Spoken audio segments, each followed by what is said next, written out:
Before we get to our show, here is a podcast we think you're going to love. Greetings and salutations. This is Cage's Kiss, the ultimate Cage cast, where we discuss the movies and life of the national treasure, Nick Cage. My name is Linda, and every week I'll be joined by my brother Donnie and my best friend Adrian. There are three of us here, and I can't help but notice that none of us are Nicolas Cage. Did nobody call him? What? A Cage cast with no Nick Cage? What the shit's going on here? No, instead of being Nicolas Cage, we're three Nicolas Cage experts, which is the next best thing. I don't think we should admit to being experts. Too late. Unlike other Cage podcasts, we want you to participate. If you've seen Nick Cage out in the wild or have any other fun Nick Cage stories, we want to hear it. If you have any real-life dilemmas, we want you to send them in. We are not experts at anything. We are not life coaches, and we are not in any way, shape, or form qualified to give you suggestions on life choices. But Nick Cage is, and he's made hundreds of life choices. We'll try to glean any wisdom we can from Nick Cage's character we're discussing that week to help you with your situation. Seriously, I cannot stress enough just how much you should not take our advice. But we're experts. No, seriously, we're not experts. Yes, but we will be reviewing his first acting gig as Nicholas Coppola, Best of Times, which features a young and very precious Crispin Glover. And his work in Fast Times at Ridgemont High. And his work in My Nightmares. Please subscribe and join us every week on iTunes, Stitcher, Spotify, Podcoin, YouTube, or our website, cageskiss.com. We're experts. We're not experts. All right. Yep. That was the problem. Hello. I'm supposed to plug it in. Hello. How many podcasts do we start this way? Oh, God. I don't want to know. How do you plug this in? How do I turn the little knobby things and make it louder? Hello. Welcome. Hello. This is an extra special Patreon bonus episode. We're so glad you paid money for this. We really are. We hope you are as well. We need those dollars. We really do. They keep us hanging on. They certainly keep this podcast hanging on. Everyone, tell Samantha that she should take some Patreon money for gas money. Because she has to drive to my house every week, and it's far. It's really not that big of a deal. Yeah, well, also, we get these dollars. That's something that they could go towards.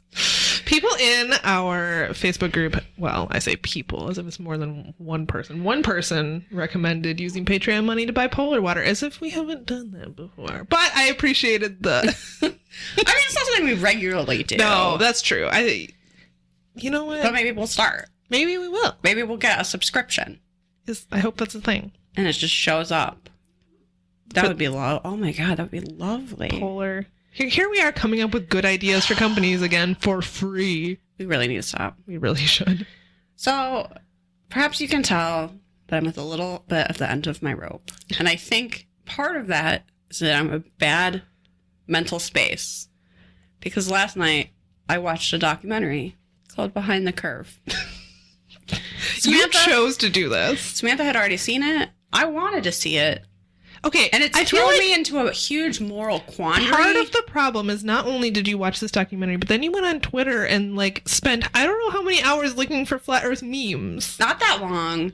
1 second is too long. But too long. I was just like, oh, what comes up with the hashtag flat Earth? And there was a lot of that is where you went horribly wrong. It was a lot of wake up. The moment you put your finger on that pound key, you made a grave mistake. And don't look up flat Earth hashtags. I think that's just... I was a little bit live tweeting me watching the documentary, and at the end I was looking at these flat Earth memes makes me want to cry.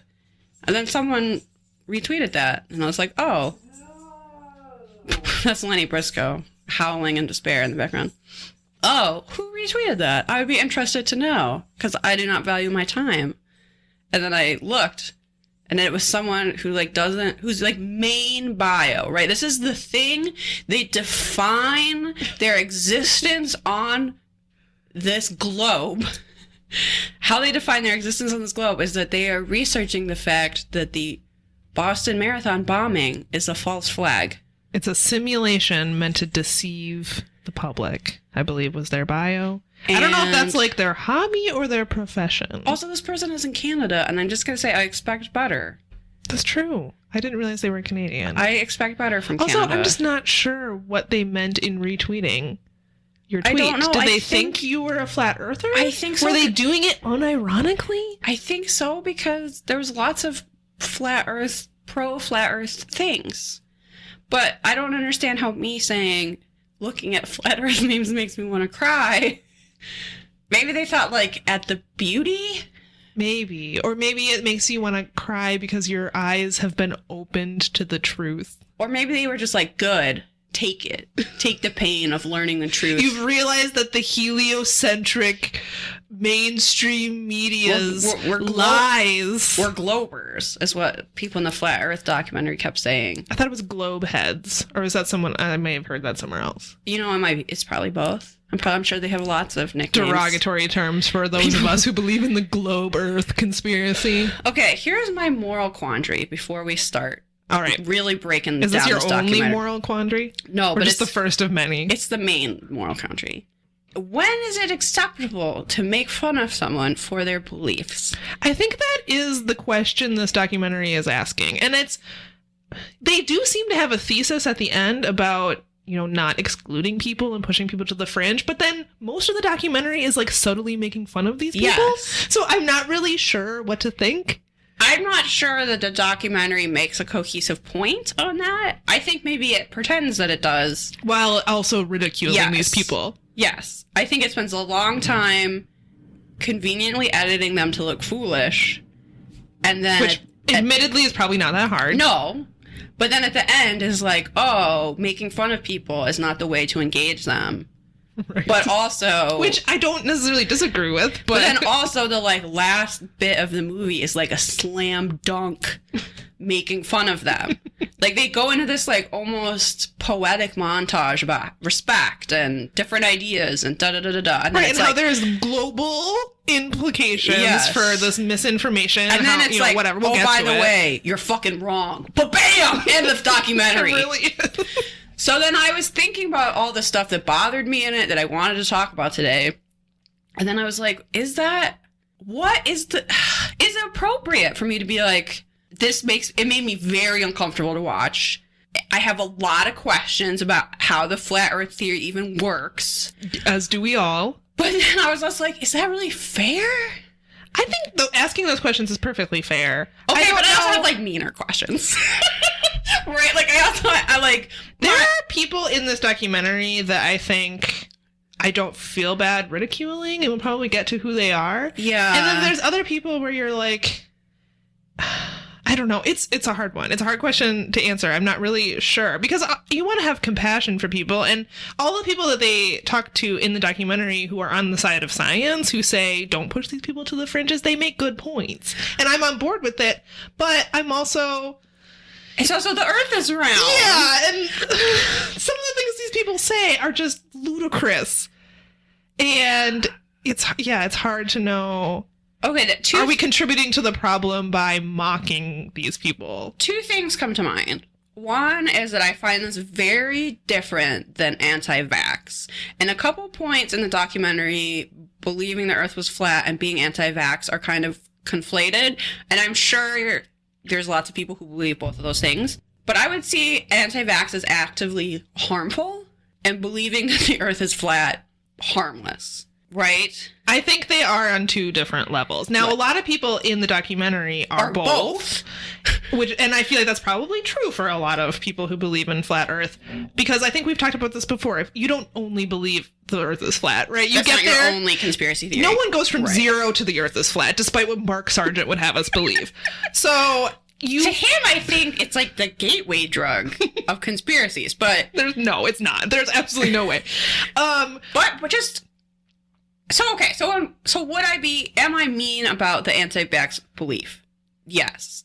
But I just see that as very different. No one is going to die because people think the earth is flat. People honestly do die because of anti-vax positions. So I see that as very different things. At the same time, and maybe this is jumping to the ahead a little bit, at the very end, there's one of the psychologists that sort of associate and draws connections between believing that the earth is flat and denying larger problems like climate change. Right. And how when that starts to spread, which it is, these people become very easy to manipulate by the powers that be, that have a stake in us not believing that in climate change. You know what I mean? So it's like, is it totally harmless? I don't know. But then how do you combat that? Right. And these aren't questions we're going to answer, obviously. And then it almost gets into like a spiritual aspect. Like if you believe that the earth is flat because that's your interpretation of the Bible, like this is just very sticky, I feel like. I was like wrestling with this in my sleep. Like if you're making fun of someone for believing the earth is flat because that's like a biblical interpretation, like are you making fun of their religious beliefs at that point? And like how do I feel about that? Here is my question. As someone who is not religious at all, but was raised in the Christian faith, what evidence do they point to in the Bible that says the earth is flat? Okay. How do they draw that conclusion? It depends on how we could look into it. I realize you could interpret lots of things. I realize you can interpret lots of things in lots of different ways, but part of the problem is that in the creation of the earth, in the like 7 days where God is creating stuff, he doesn't mention that it's a globe. That he's creating like the universe and space and other planets and shit. Sure. Which it's. But that doesn't mean it's not a globe. Just because he didn't say, and then I made it a globe, doesn't mean it wasn't. He also doesn't say, and then I made it flat. I saw some meme that pointed to something. I'm sure we could find it. I think it depends, but it depends on, like everything in the Bible, it depends on interpretation. It's open to interpretation. Like, I almost understand the denial of dinosaurs more than the biblical denial of reasons behind denying that the dinosaurs existed more really than I me understand. Too. Well, yeah, because there's fossils. But I almost understand that more than the flat earth interpretation of the Bible. Because, yeah, Noah 2x2, right? How do you fit the dinosaurs on there? I don't know. Like, at that I kind of get. Liz is clearly exhausted. I think I've been thinking about this too much. I know. Look, we are not psychologists. We are not philosophers. No. We are just humble podcasters talking to a group of people who are not flat earthers. So, maybe we're overthinking it. I mean, I overthink pretty much everything except when we decided to make a podcast. That might have been the first thing in my life I did not overthink. It's really true. We were just like, yeah, let's just do it. Sure, whatever. Why not? It can't be that hard. But everything else, I'm like, but if you look at it this way. Maybe it's just enough to point out to our listeners that we're going to try and walk the line between compassion and comedy. And go, but the earth is so round. Yes. And I feel like this documentary is guilty of ridiculing these people and then at the end saying, don't ridicule these people. So, yes, we're just working with what we got. That's also true. Should we jump into it? Because I have like 16 pages of notes. Yeah, I was like, I'll watch it tomorrow to take notes on this, Samantha. And she was like, don't bother. I've got it covered. As usual, Samantha, best student in the world, has got Look, part of the issue with this documentary is that there's just so many quotes that you need to hear word for word. There's a lot going on. And we start with this question. Yeah. Where are we? And I just wrote, flat earther scoffs at science. And we're actually in a planetarium. So the very first person we meet in this documentary, there's a few characters that we sort of follow throughout. Right. And it's Mark Sargent. He's kind of the lead. If you don't know who Mark Sargent is, he's sometimes called the father of flat earth. Obviously he's not, because the flat earth philosophy has been around for millennia. I mean, but before any other type of philosophy, really. But he is one of the people that helped. Maybe you could probably credit him with as being the person that got popularized it. Yes, in the modern day. So, I mean, I wish I didn't know who that was. A mere 24 hours ago, I didn't know who that was. Your life was better. And my life was better. 24 hours ago. And I was really sitting on my couch going, man, I must really fucking love these patrons. Because now my brain is dissolving. If you aren't going to watch the documentary along with us, Mark wears a lot of khaki pants and t-shirts that say, I am Mark Sargent. Or ask me about flat earth. Which, that one I understand. I don't really understand why he feels the need to go around telling everyone who he is. I think because he's very narcissistic. He is like in love with the level of fame he has achieved by making YouTube videos about how the earth is flat. And the idea that people are like happy to meet him and want to like give him stuff and have their picture taken with him, it blows this nerd's mind. And I don't even know if he fucking believes in a flat earth anymore, or if he even would give a shit if he wasn't achieving this level of notoriety that he is clearly like He's reveling in it. Yes, he's like obsessed with himself because he's achieved this weird fame. Yep. Which is why I'm going to start wearing a t-shirt that says, I am Liz Walker. People are like, good for you? People will be like, that's a super common name, and also, who cares? I am Jill Smith. Okay, so he takes us to the beach where he describes the Earth as a huge stage and shows us the Seattle skyline, which, according to him, we wouldn't be able to see if the Earth was flat. That just isn't true. It's very close. I don't understand why you can't see anything beyond the Seattle skyline. Like, what I found frustrating about this documentary is that it seems like you hear a lot of these flat earth arguments, and there are scientific reasons that debunk them, but you never hear like the flat earth response to like them being debunked. Do you know what I mean? Like, do you think the flat earth response to them being debunked is just you're lying? Yeah, probably. Just putting your fingers in your ears and going la la la la la la la. I don't know, but I don't know. Like when he's That's like, true. They're not given the opportunity. Oh, what? You wouldn't be able to see Seattle if the Earth was round. If someone like came out and explained like why you can see it, like what is his response to that? I found that frustrating. Anyway, go on. Yeah, and I was trying to look through in my notes where one of the scientists, because we do have a lot of scientists that appear in this documentary, kind of addresses that, but we'll get to it when we get to it. So he also draws us a helpful diagram in the sand about how you wouldn't be able to see something if the Earth was round and it was on the other side, except it's wildly not to scale. So, Mark, okay. Yeah, I think it might be the size of the globe that is making it seem like you see out to the... If the Earth was flat, though, wouldn't the horizon be even longer? That was my question. Like, wouldn't I be able to see much further away? Wouldn't your argument to him be, well, I can't see anything beyond Seattle? Can't I get up on something really tall and see Tokyo? Right? Right. Because it's on the other side of the fucking globe. So... Yep. Yeah, I don't understand. So I was waiting for an explanation about seasons and different hemispheres. Yeah, what is there? How do they address that? See, I think it's a simulation. What? I think that's what they would say. Depending on what camp Flat Earth you're in, I think you would say, well, it's a simulation. This makes me want to cry. Liz is going to have a migraine by the end of this. Here's a question for you, though. When you were in school, were you told that we had different seasons because of how far the Earth was from the sun? I honestly don't remember what I was told about the seasons. Because we were told that, and that's not true. It's the tilt of the Earth. Interesting. It's not the orbit. Do you think that was just a shortcut? And they're like, the kids aren't going to remember this anyway, so we'll just tell them. No, I just think it was just like weirdly wrong information that got like passed down, you know. Weird. I would be interested to know what our patrons were told about the seasons. Well, yeah, were you told that? Because if you think about it, then the hemispheres wouldn't have opposite seasons. Right, that's true. So it doesn't actually make any sense. Interesting. Okay, so Mark's mom appears in this documentary. She seems kind of bad for this woman. I know, somewhat skeptical, but she's also open to the idea of a flat Earth. I think I almost interpreted that more as like, look, this is the only thing that's brought my son any measure of success. So I'll humor him. I really felt like she was just humoring him. And also, he's sitting right next to her. They're going to be on a documentary. I feel like she didn't want to say something that would embarrass. I'm sure she's like proud her son is the subject of a documentary. Sure. Is she going to be like, no, obviously my son's a fool? No, of course not. She's a good mom, right? Like, right.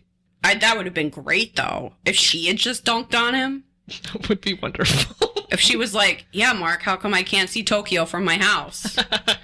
I don't understand. Where's the Eiffel Tower? She sort of dunks on him later. Can I just look out and see something really tall?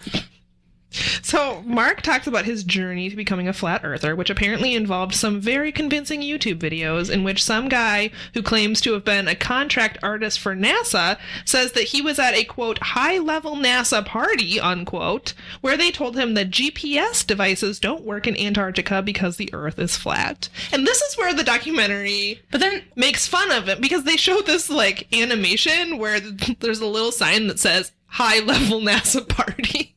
Yeah, all of the animations are cruel, basically. Right. I mean, they're not respectful, certainly. They're funny. They're funny.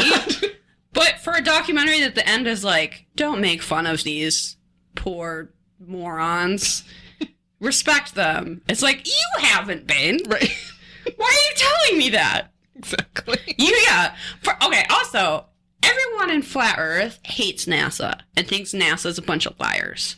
So why would they believe this guy? Great question. Well, they believe that NASA's lying to him. He was a former contract artist. Also, he didn't work for NASA. He was like a contractor who was contracted by NASA. I think he's compromised. Like a subcontracting situation. I think he's compromised by his connection to NASA. Maybe. Mark claims that he started out trying to debunk Flat Earth. Sure he did, Mark. But he was just too convinced by the evidence. He says that he looked at the Flat Earth theories for months. I think he said 7 months. Yep, that's and then how he long just he looked into sat it. up in the night and was like, no, it's flat.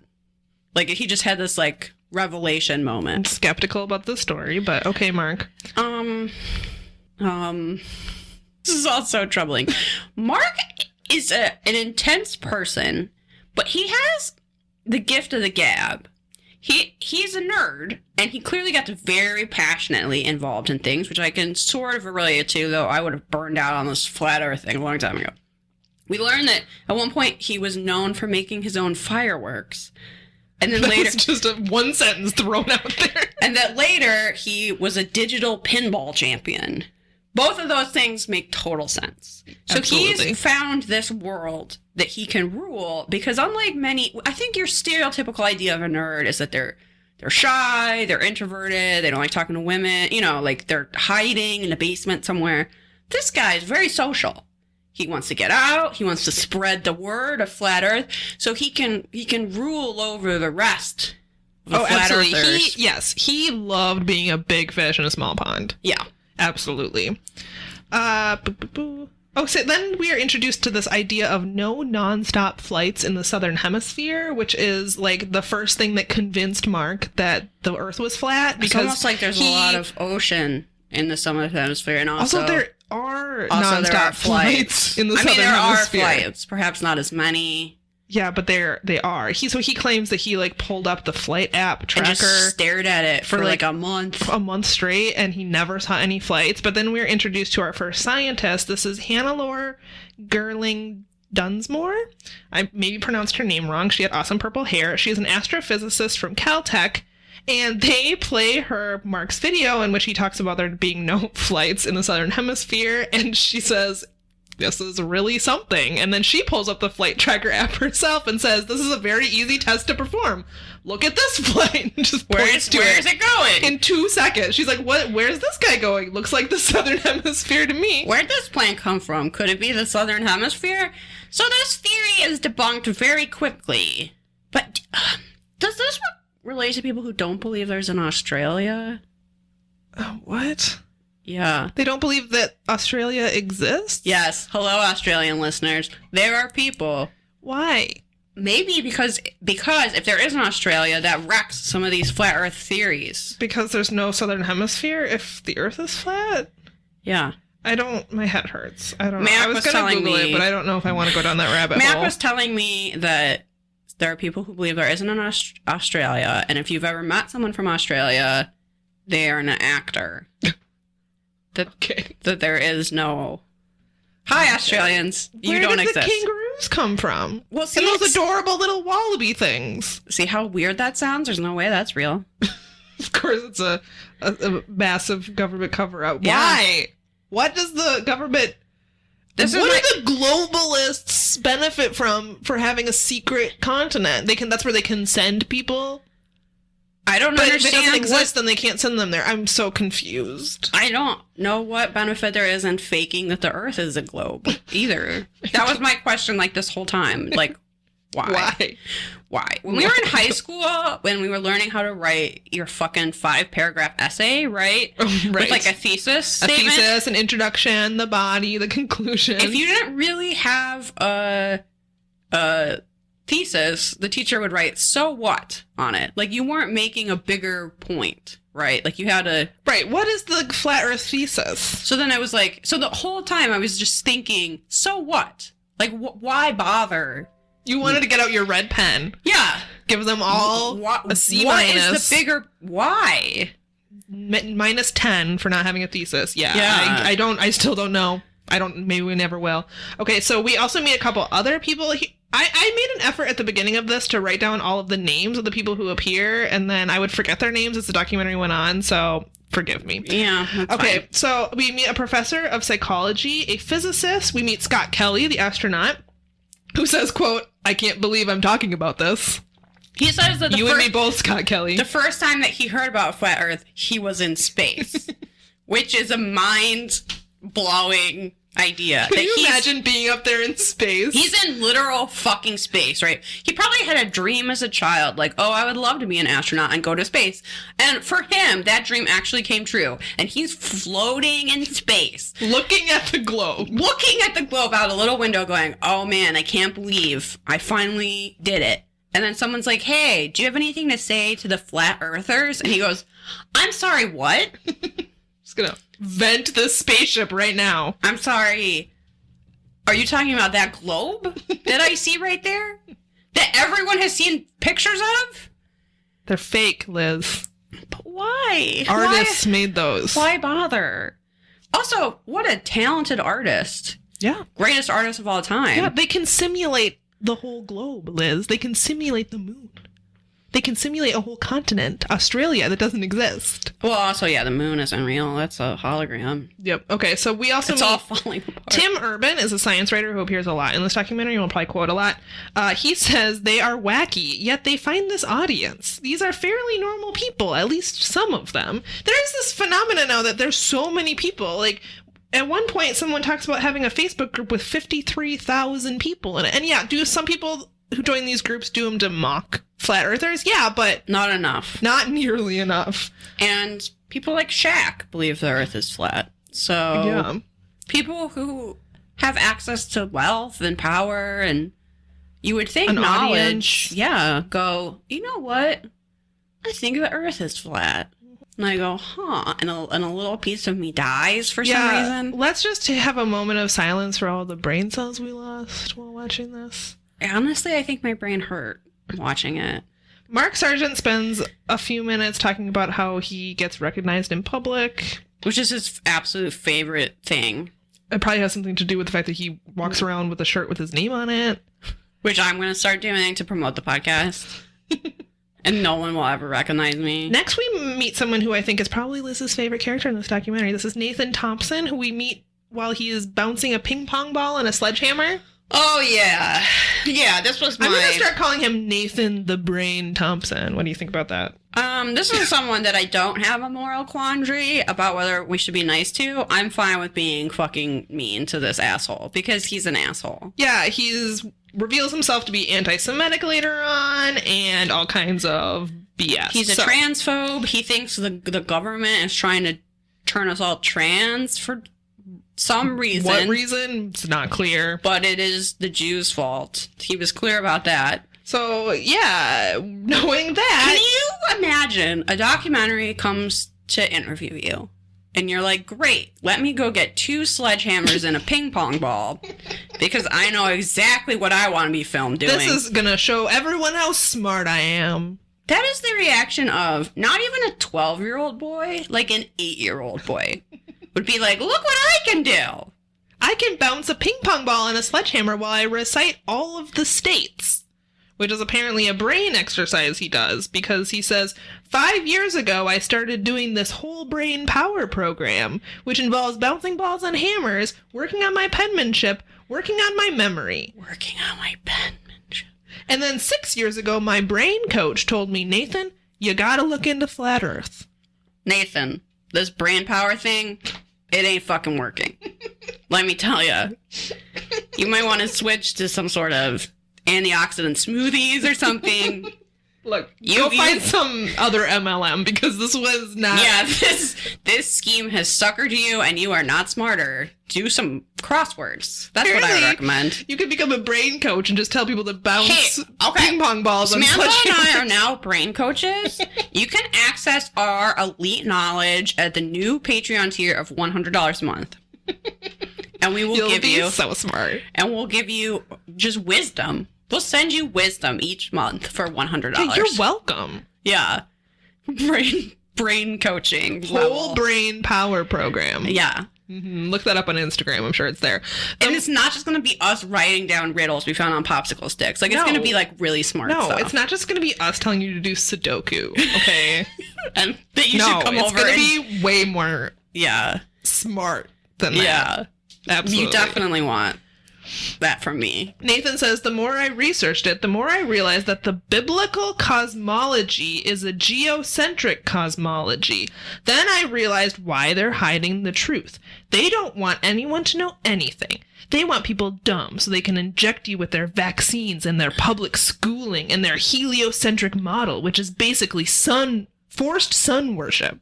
I almost got the whole quote out. Whew! A friend of mine in college actually started, like, a sun worshipping club, and Sounds nice. we would meet on the quad. All of that might be how you get skin cancer. Make sure worship you're the wearing sun. SPF if you're going out to do your sun worship.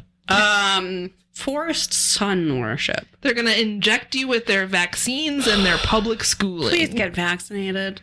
And also, I realize our public school system is very underfunded and flawed, but also, goddamn, stay in school.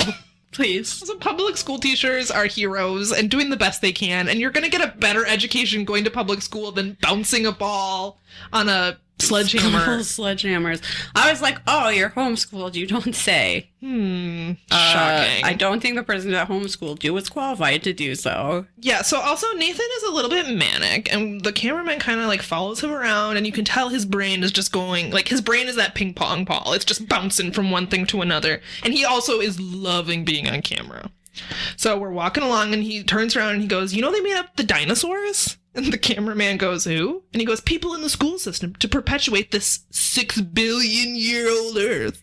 I love the idea that teachers are so powerful. Teachers who, like, can't have to buy tissues and bring them to their own Who classroom. have to work a second job to pay But for they're- healthcare. Yeah. They're like, oh no, a kid stole a marker. That's gonna have to come. I'll have to buy more out of my own pay.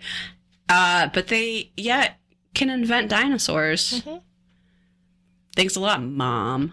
Public school teacher. Thanks a lot, big public school. Public enemy number one, my mom inventing dinosaurs. Actually, if my mom had done that and had just been pranking us all the time, that's hilarious. You're gonna go home next time and she's gonna be like, psych, I was lying about dinosaurs. She's like carving a dinosaur bone so she can plant it somewhere. So this is my question to you.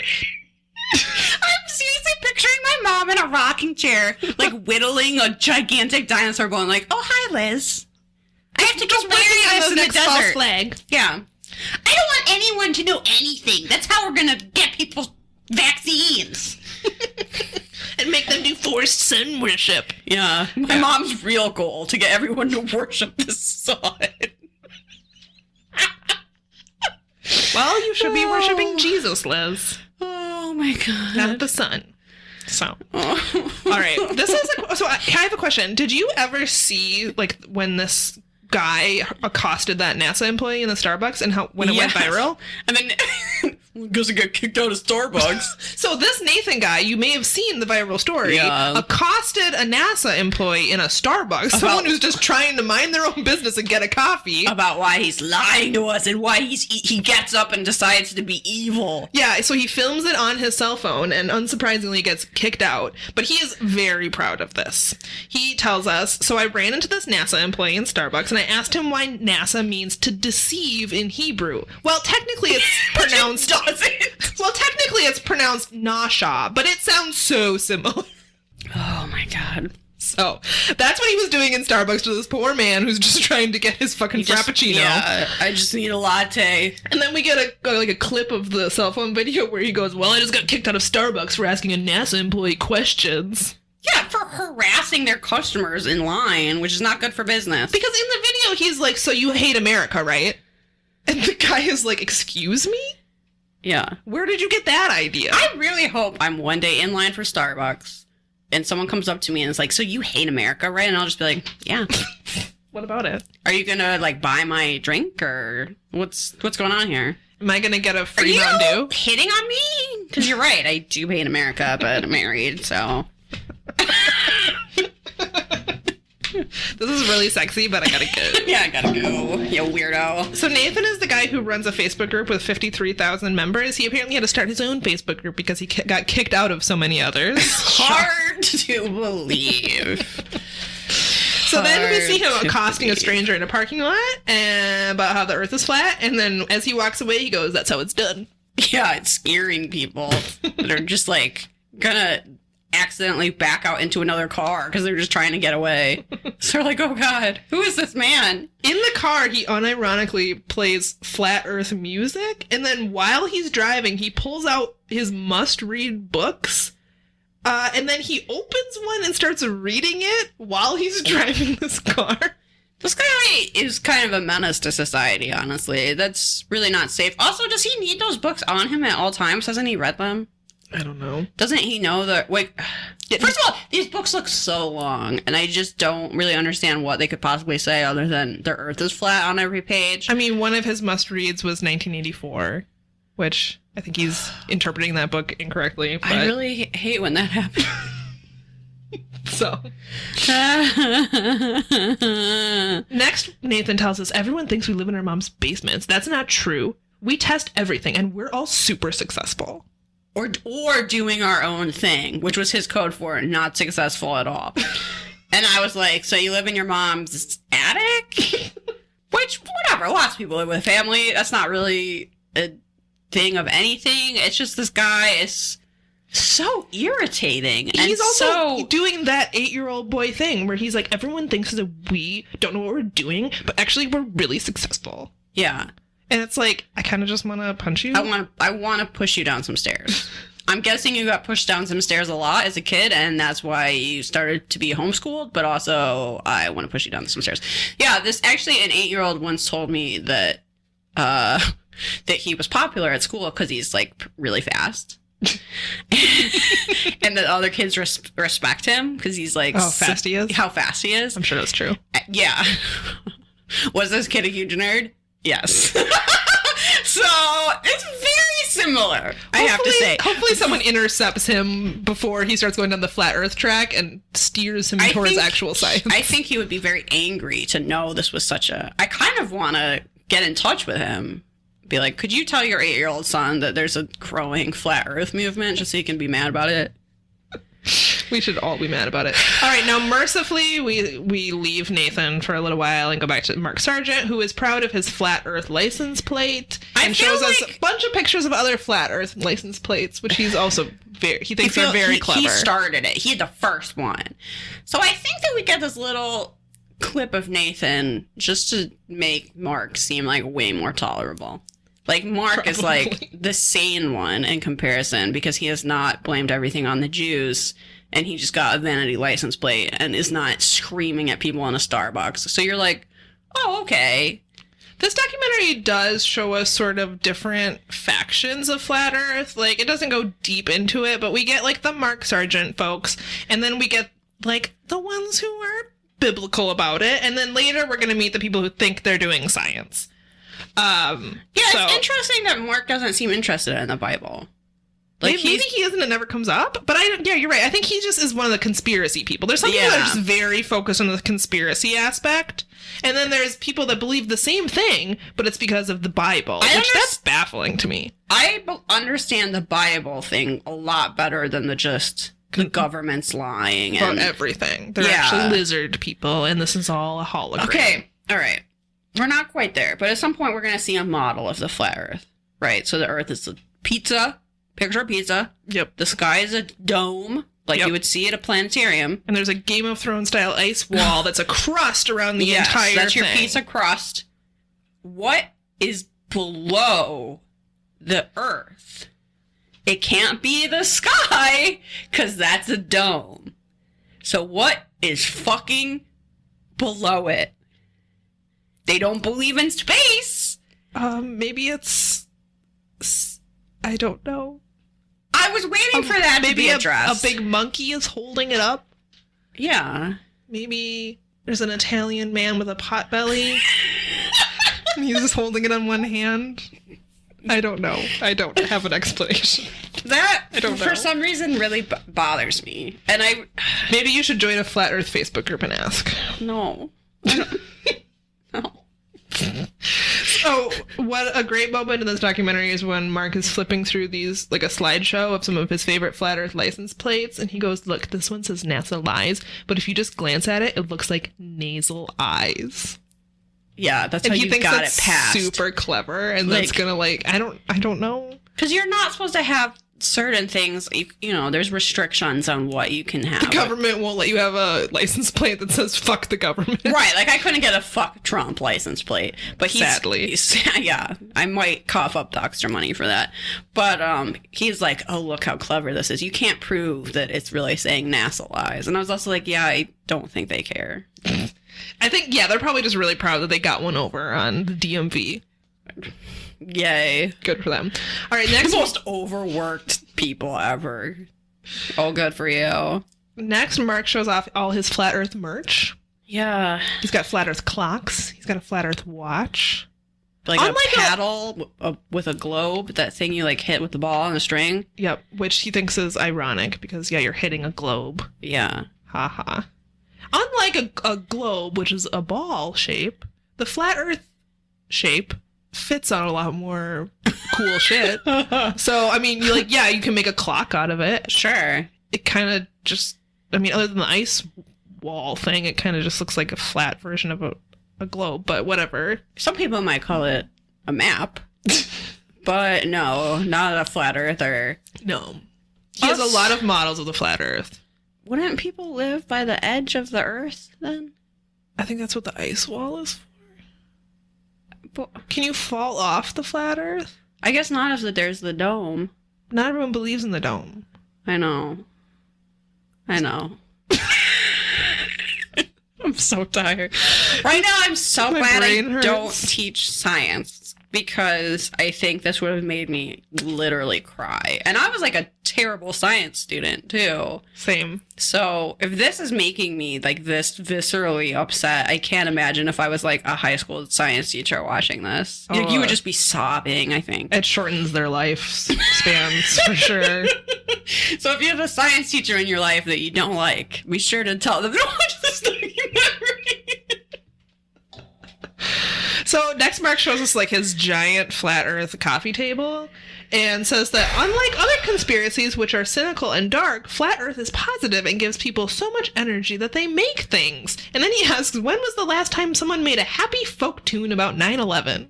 I'm sure it's been done. Sure it has.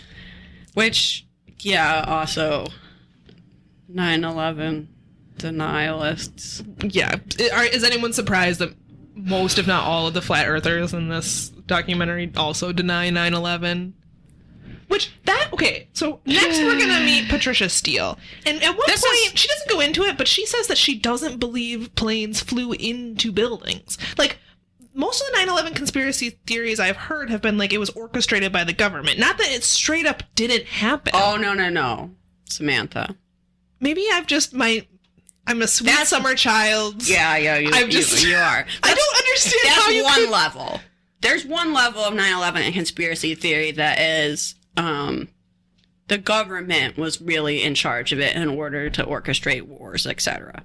Okay. Sure. I guess I can understand that theory because you still believe it happened. Below that is that the government is responsible but didn't use planes and used bombs, which is where you get the jet fuel can't melt steel beams. I'm familiar with that one. I'm also familiar with one that's probably a level below where it's the government knew it was going to happen and didn't do anything about it.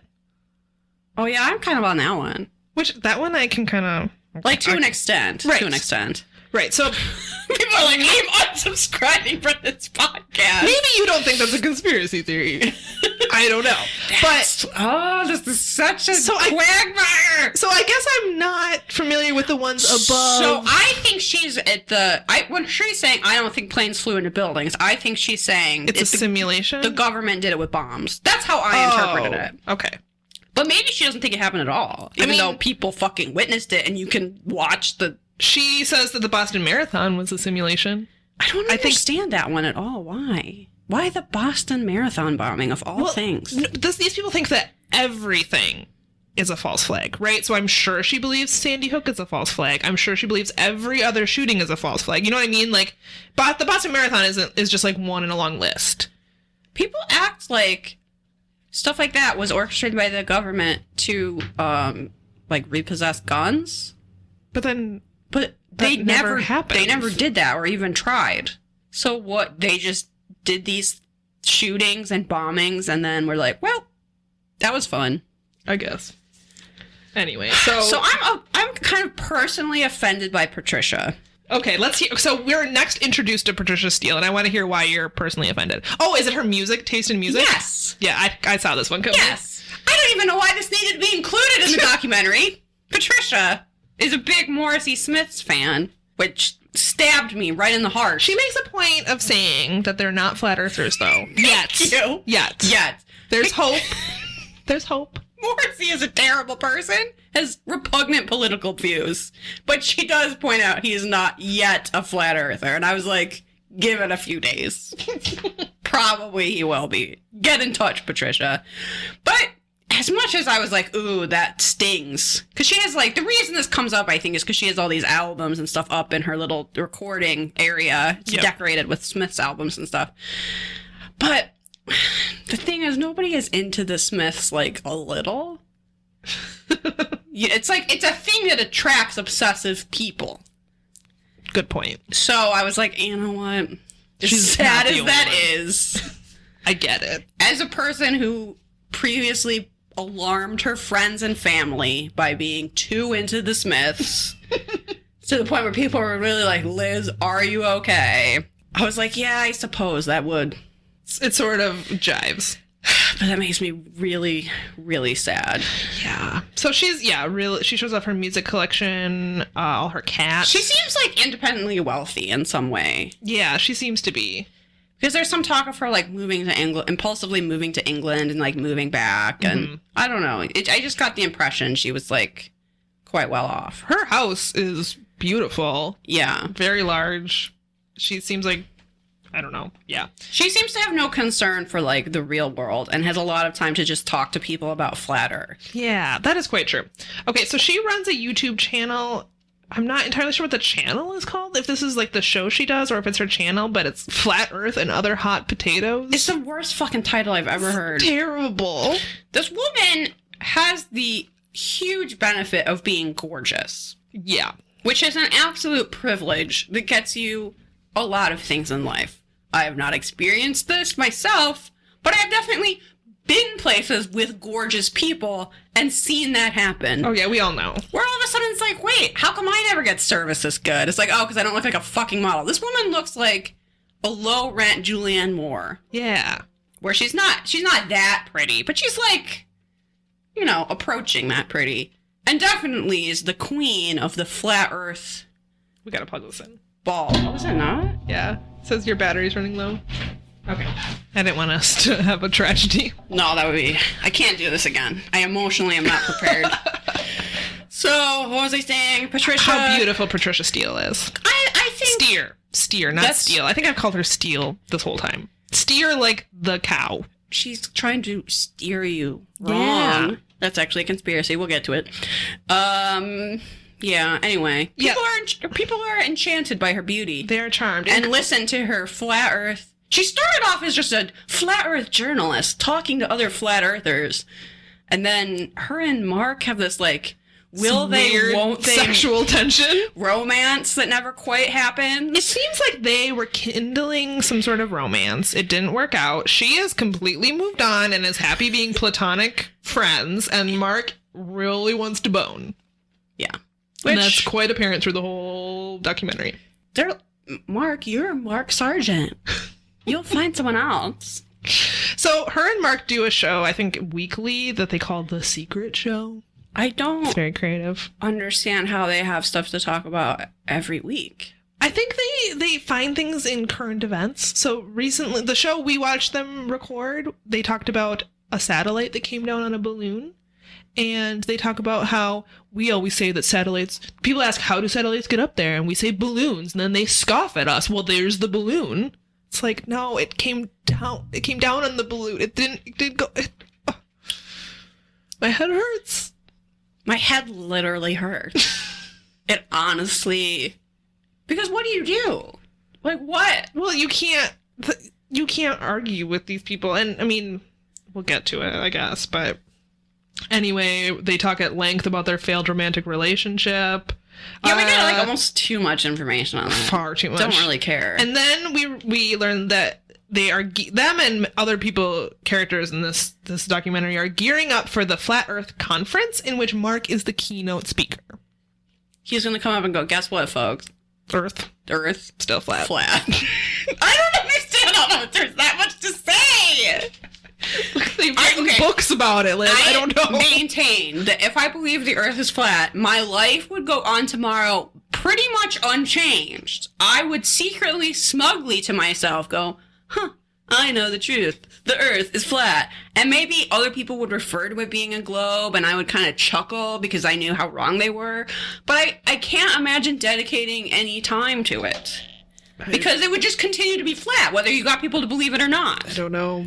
I mean, maybe you think the government is killing people who... I have no clue. Okay, so... Like, in a way, who cares? Who cares if it's flat or not? What difference does it make? Yeah, I don't know. We're not going to fall off either way, right? So just calm down, everyone. You don't need to have like, no one is having, no, it's a globe conventions. Right? We should start with. No, it's a globe. No, it's like, it makes some catchy t-shirts. That's the problem with the scientists. Maybe they just need catchier t-shirts. Okay, all of the flat Earth teachers were hideous as hell. Clearly, no graphic designer believes the Earth is flat. Because I didn't see one attractive piece of merch. Quite true. Well, those little models are actually kind of neat. The models are beautiful, and I want one, but fortunately, I don't have anywhere to put it. Also, I'm sure they're way too expensive. Yeah, well, another huge detail. I don't want to give money to that man. I have nowhere to put a flat Earth model, and they clearly cost a ton of money, but... Yeah. All right, next our group of scientists come back to talk about imposter syndrome, and then the opposite, which is called the Dunning-Kruger effect. The Dunning-Kruger effect is a psychological phenomenon in which people who don't have knowledge or expertise in a subject think that they are very knowledgeable about it, which is the opposite of imposter syndrome, where you learn a lot of things and then you go, oh my god, there's still so much I don't know. And then you think that you aren't actually as knowledgeable as you are. Very familiar with the imposter syndrome. As am I. But not so much familiar with this more mansplaining opposite. The Dunning-Kruger effect. I can't really think of anything I would claim to be an expert in, so... Nope. Certainly not Unsolved Mysteries or podcasting. Someone else talks about how odd it is for people to have a vendetta against science because of the institutional disconfirmation aspect where, you show something through science and then a bunch of other people come in to basically try and prove you wrong. Which... yeah, I guess that is baffling why people would have a vendetta against that, but a lot of this is baffling, so I'm not sure what to say about that. It's lies, Samantha. Right. They're lying. Okay. Mark Sargent insists that flat earthers are, quote, crushing them meaning scientists, because, quote, scientists don't know how to address it. It's almost like they don't feel like they should or have to. Or they don't see the point in engaging with people who will deny anything. Yeah, it's similar with having a conversation with someone who, like, loves Trump, right? Where nothing you could say. Yeah, they're just going to go, no, that's not true. You saw that on fake news CNN. Like, how are you going to find any middle ground there? They'll just tell you that everything you say is made up, and you'll think that everything they said is made up, and... yeah, then you'll strangle each other. Everyone has interacted with this person on the internet, or maybe there's someone in your family who you can say... this is what you said about Obama, and now look what Trump is doing. And the outcome of that isn't, oh, you're right, you make a really logical argument. I am being a hypocrite. No, it's not what happened. News. Yeah, exactly. So maybe, just maybe, scientists don't have the time or energy or think it's worthwhile to engage with that. To just deal with trolls all day? That's not their job. Yeah. Yeah.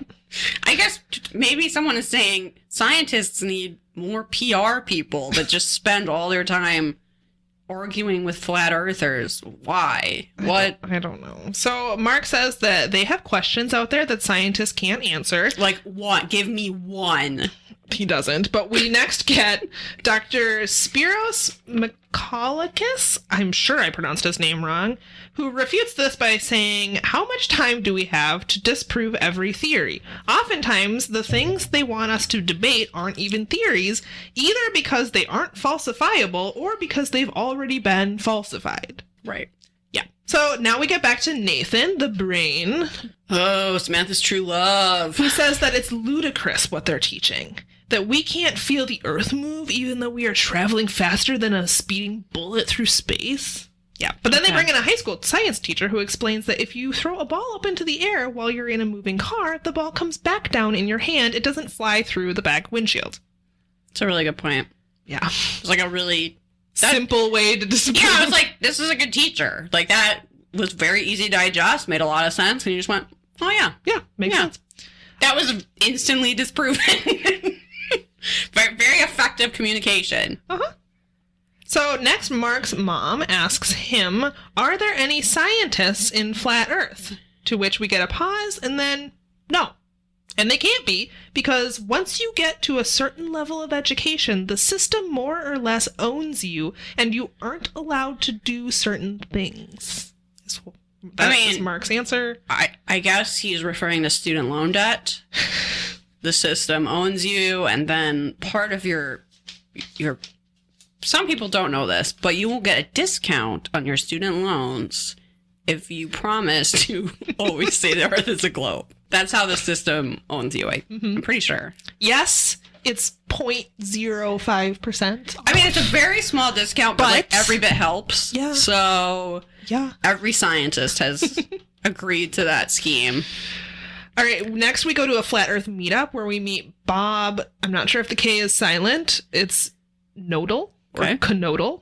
Not real sure. He is an engineer who is talking to a mostly empty room. And then we meet Dr. Per Epson. Oh, Bob, so what Bob is talking about is the audience has asked questions about, like, why aren't there scientists that come out for Flat Earth? And basically Bob's response to this is, well, they'll be laughed out of their job. So also, they're scientists. Yeah. So that'd be like, where are all the anti-vax pediatricians? How come I can't find any? It's like, because that's the opposite of the thing that you are doing. Yeah, they're trying not to kill children. Right. So right. That's why scientists are trying to study the world as it exists, not the world as it's been imagined. Drawing of a pizza with the ice crust. Because you saw Game of Thrones too many times. Samantha. Listen. Shut your mouth. Only if it starts making you believe in flat Earth. I was just thinking of like a delicious dessert pizza where like the crust is like crystallized sugar. Ooh. And it's like, wouldn't that be tasty? That sounds Why really didn't good. they have that at the meetup? Maybe I'm just really hungry. They should serve fucking pizza at all of these things. Maybe they do. I didn't see it. Until I see the evidence with my own eyes, I won't believe it. What is the food like at the Flat Earth meetup? It seems like there's a lot of potential. Question I want to know. So next we meet Dr. Per Epson Stockness, who I also probably mispronounced, a psychologist and writer who sits in a room filled with beautiful plants and explains confirmation bias to us, which... Yeah, thanks. As you can imagine what these people are doing. They're surrounding themselves with people that just echo back to them what they already believe.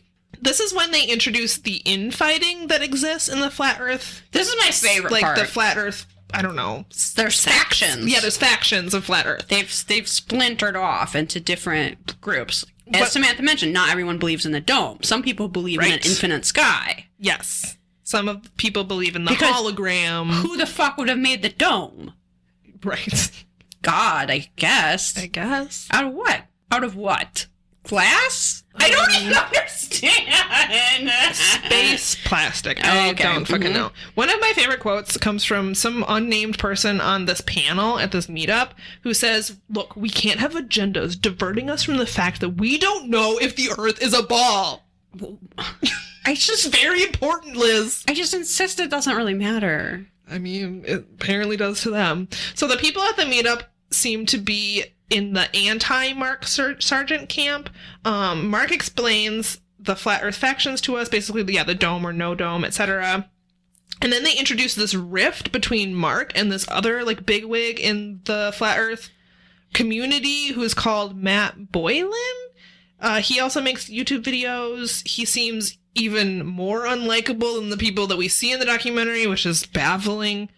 He really does. He's convinced that Mark Sargent is a government sleeper agent or something. He also thinks that he, like, works for Warner Brothers. Yeah. Apparently Warner Brothers is orchestrating the simulation. I'm not really clear on the details. Several references in this documentary people make to Hollywood and government sort of essentially being the same thing in order to trick us. Right, because Hollywood is faking the moon landing. Right, yeah. But, you know, by the order of the government or some shit. Yeah. So, I mean, the government did put a lot of funding into 24, so maybe... But that was just as propaganda. See, that's what's so interesting, is there's types where it's like, well, but do you mean this? It's like, oh no, I mean this totally other thing. He's like, but the government is doing these real shady things. That's we what could talk about those. No, the Earth is a hologram. That's what Mac... He caught, like, the very end of me watching this last night, and he was like, yeah, it's interesting that people will believe these things, but not these things. Like, people will believe Pizzagate, but not this, you know. And so he said something about there being, like, no evidence of...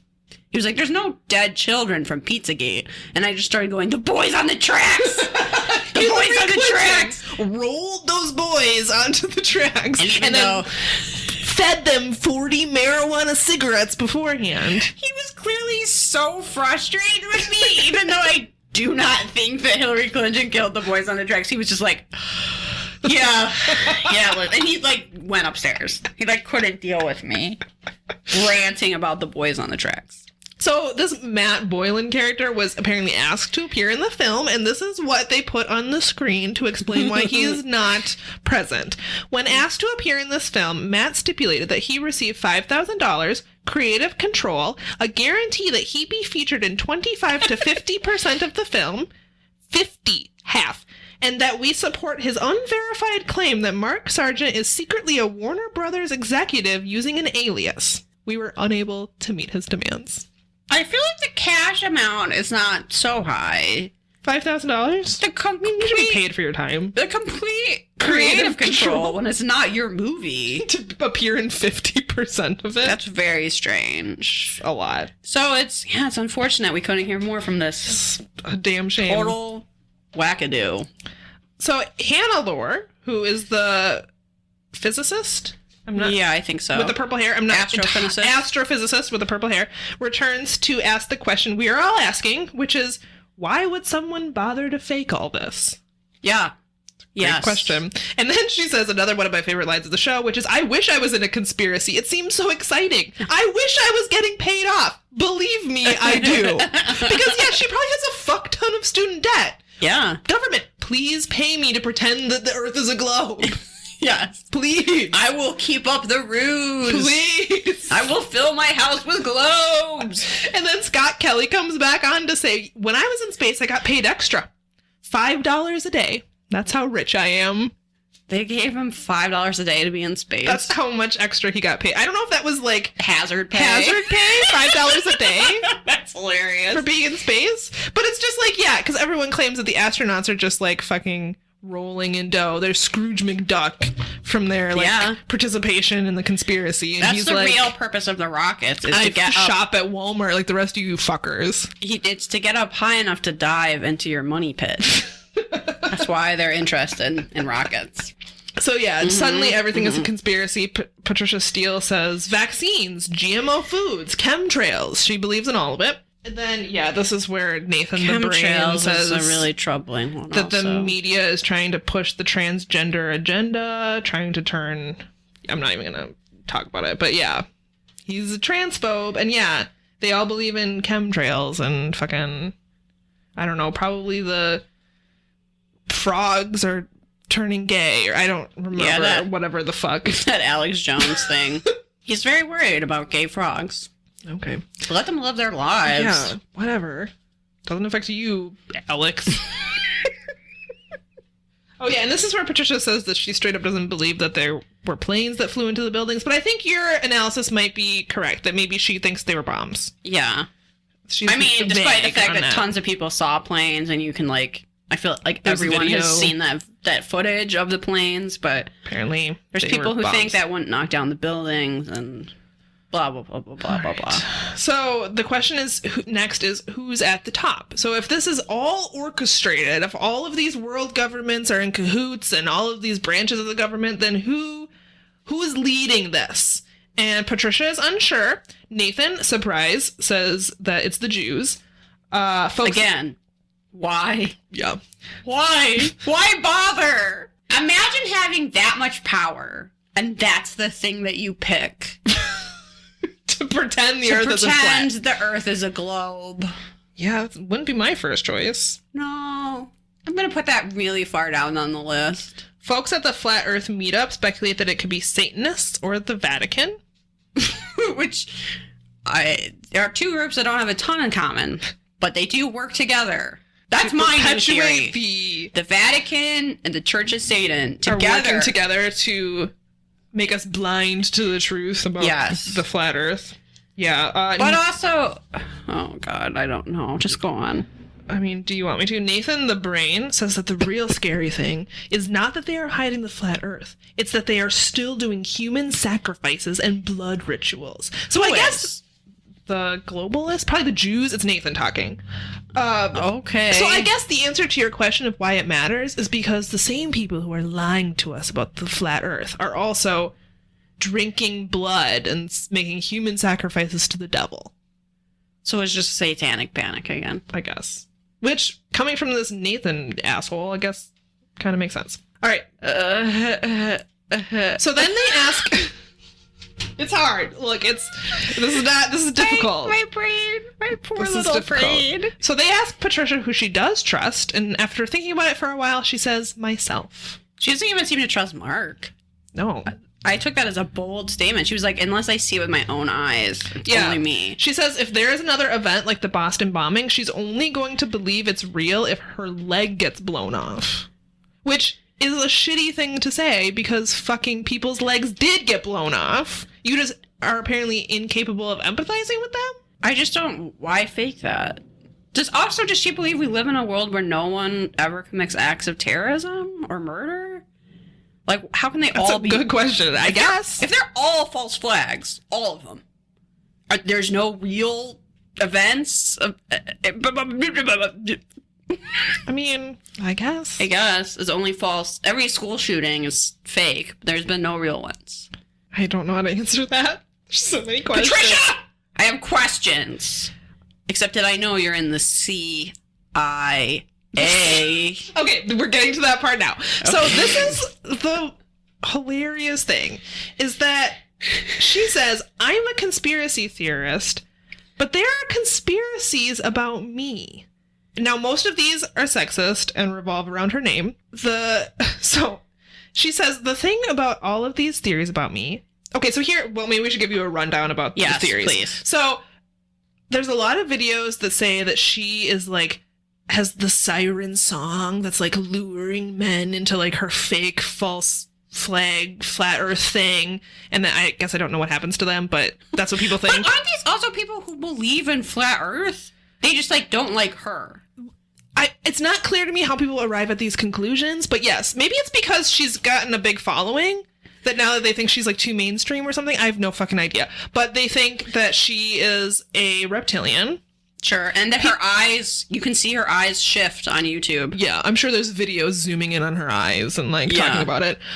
They think that she's too pretty and is like luring men in. Mm-hmm. Mm-hmm. They think they have dissected her name, and they think that because Patricia ends in CIA, that she works for the CIA.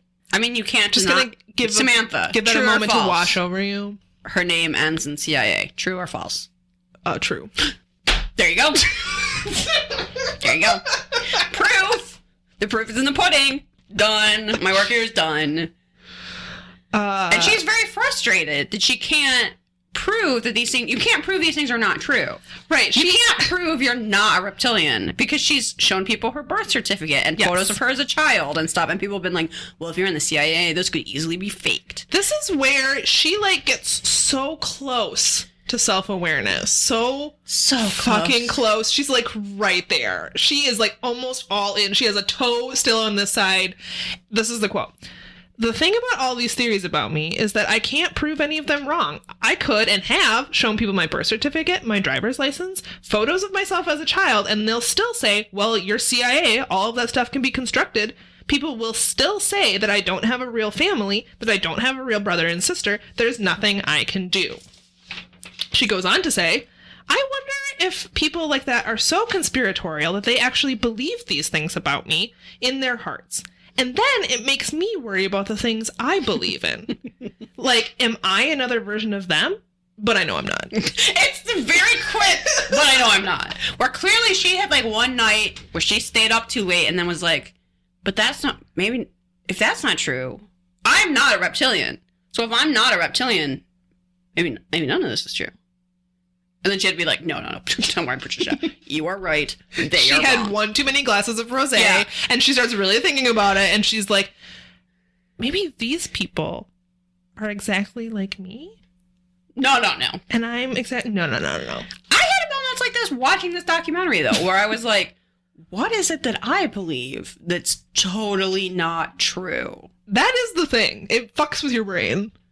There has to be something. Right? Well, maybe we're like Patricia and we don't have enough self-awareness to realize it. I don't know. Well, I'm safe. My name doesn't end in CIA. Your name ends in L-I-Z. What does that say about you? Yeah. Think about it. It's baffling to me to think that the government would be so transparent that like everyone who works for the CIA has to have CIA in their name. I mean, it's interesting to think that the government is powerful enough to control everything, yet stupid enough to have these really obvious clues. Yeah. But maybe that relates to the, like, Men in Black thing, where it's like, well, they act strange, so no one will believe you're... Like, they hide act in plain stupid. sight.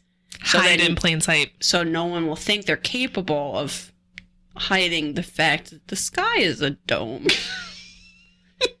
All right, next we meet Chris Pontius, who is famous in flat earth circles as the guy who invented the flat earth alternative to the globe.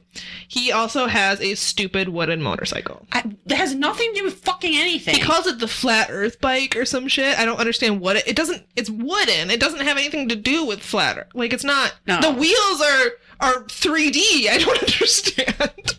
He's like, oh, this is my flat earth rider. I think it's just he has this motorcycle he covered in wood for no goddamn reason. And so then when he's driving that around, people talk to him about it. And he's like, oh, I call this my flat earth rider. By the way, I want to talk about flat earth. And they're like, no, obviously I wanted to talk about motorcycles. And that he's trying to use this as a gateway to talking about flat earth. Sure. Because he made this weird Should motorcycle. really maybe use ice cream or something, but... I guess the motorcycle works for him. I think a lot of people are seeing if they can talk people into flat earth, they can talk people into these other conspiracies. They're seeing it as a doorway. And to him, the motorcycle is the doorway to flat earth, which is the doorway to... I can't understand going from zero to flat earth. No. But that's, I guess also, like, I try and think of what could be lesser conspiracies that would be, like, the gateway into it, that world. And I'm like, I don't know.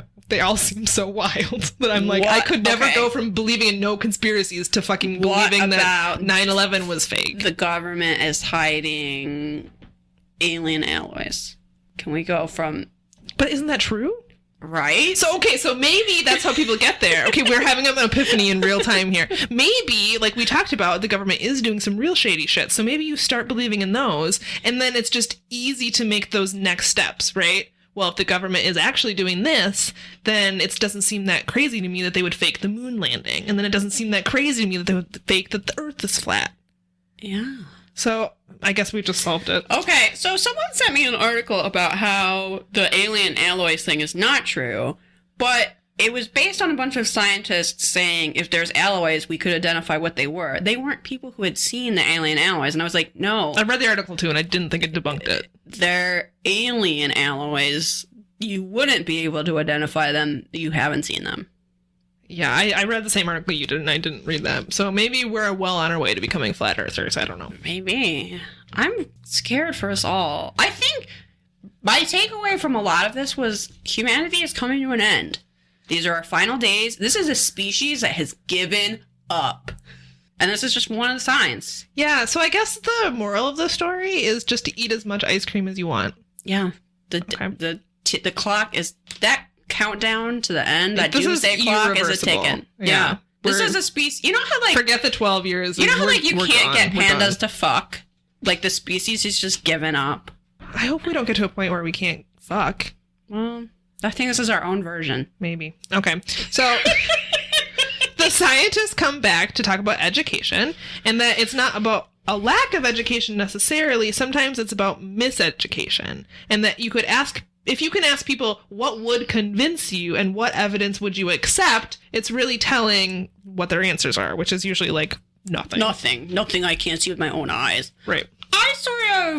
I don't know how, I would be interested in the age range of flat earthers, like what age they tend to be. Because I was wondering if there was a correlation between our education system sort of shifting to a more standardized test-based education system. Interesting.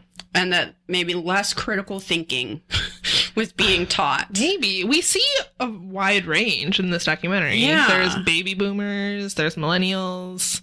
We see a very young kid who's obviously been indoctrinated into this by his parents, but that was sad. The cycle continues. Yeah, that's a really interesting point. Someone should do that study. All right, next we meet another flat earther who I think is named Jacob, but actually I think that's wrong. It might be Jason or something. I don't know. It doesn't matter. He runs a YouTube show with the engineer we met earlier, whose name is Bob, called Globe Busters. And they just steal the Ghostbusters logo. So whoever owns that, please sue them. Yeah, I think you are owed some royalties. You're some clear copyright infringement. They fancy themselves their own kind of scientists. They, quote, test their theories, and they describe themselves as a grassroots group of scientists and engineers. This is a little bit like ghost investigators, but of flat Earth. Yes, that's a good analogy. So maybe Jacob, maybe Jason says that he just wants to feel comfortable in the things he believes and that he thinks the scientific method is the way to do it. So this is like maybe the best part of the documentary. An actual scientist says that the difference between being skeptical and being in denial is very subtle. Someone who is skeptical is willing to test their own hypotheses. A skeptic, unlike someone who is in denial, is willing to test their theories and accept if the test reveals that they are wrong. So this is the setup. Now we learn that Bob, the engineer we met earlier, explains the concept of a gyroscope, which, if they do some really helpful diagrams in this for the non-science-minded people who are watching. Like me. And me. Basically, if you mount a gyroscope anywhere on Earth, it will drift 15 degrees every hour because it drifts with the drifting of the Earth. So the Earth spins 15 degrees every hour. The gyroscope will mirror that. It matches the spinning of the globe. If the Earth is a globe, according to Which Bob. It's not. I think we all agree by this point in the documentary. So Bob believes in the mechanics of the gyroscope. So remember, Bob is an engineer. Sure. So he understands, to some extent, science, and he believes in the mechanics of the gyroscope. So he wants to get his hands on something called a ring laser gyroscope, which is a very precise laser gyroscope. Fast forward to him telling us that someone in the Flat Earth community coughed up $20,000 to buy a ring laser gyroscope. So they've got their grubby little hands on this sophisticated equipment. I'm just going to put it out there that this podcast could absolutely use 20 grand. We could really use a ring laser gyroscope. If you just have that like lying around, maybe in like an attaché case. Send it in. Yeah, we would like it. Thank you. So contact us for our PayPal information. This is the quote from Bob.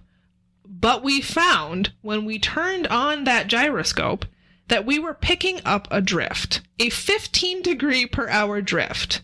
And wow, obviously we were taken aback by that. That's obviously a problem. We obviously were not willing to accept that, so we started looking for ways to disprove that it was actually registering the motion of the Earth.